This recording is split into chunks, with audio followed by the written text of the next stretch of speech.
പുതിയൊരു സിനിമന്റെ വിശേഷങ്ങൾ. ഓക്കെ, പ്രണവ് മോഹൻലാൽ നായകനാവുന്ന ഏറ്റവും പുതിയ സിനിമ. ആ സിനിമയുടെ പോസ്റ്ററിൽ ട്രെൻഡിങ് ആണ്. അതായത് പ്രണവിന്റെ ബർത്ത്ഡേന്റെ അന്ന് ഈ പോസ്റ്റർ ഷെയർ ചെയ്തു. പോസ്റ്റർ കാണാൻ നല്ല വ്യത്യാസം. ഏതാ സിനിമ?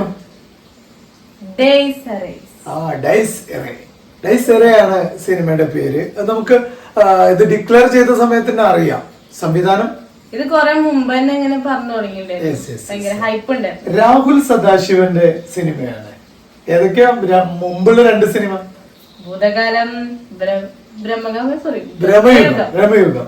ഭൂതകാലം, ഭ്രമയുഗം. രണ്ട് സിനിമ. രണ്ടിന്റെയും പാറ്റേൺ ജോണർ എന്താ? ഹൊറർ. അത് കണ്ട് പേടിച്ചില്ലേ? ഭൂതകാലം കണ്ട് പേടിച്ചിട്ടില്ലേ?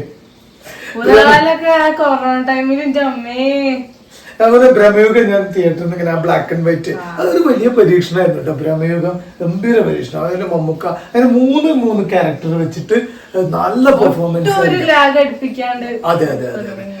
പിന്നെ ഗംഭീരമായിട്ട് ചെയ്തൊരു സിനിമയാണ് ഭ്രമയുഗം. അത് ഈ കാലഘട്ടത്തില് കളർ ഇങ്ങനെ ആറാടിക്കൊണ്ടിരിക്കുന്ന കാലഘട്ടത്തില് കൊണ്ട് ഹിറ്റടിച്ചു.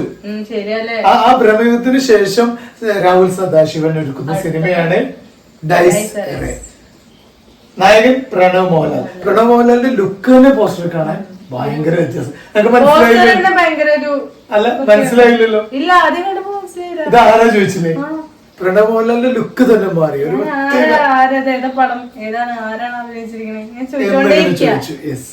അപ്പൊ കട്ട വെയിറ്റിംഗ് ഉള്ള ഒരു സിനിമയാണ്. രാഹുൽ സദാശിവന്റെ സംവിധാനത്തിലുള്ള സിനിമ എന്നതുകൊണ്ട് കൂടിയാണ് ഈ സിനിമക്ക് ഭയങ്കര പ്രതീക്ഷയോടെ കാത്തിരിക്കുന്നത്. ഓക്കെ.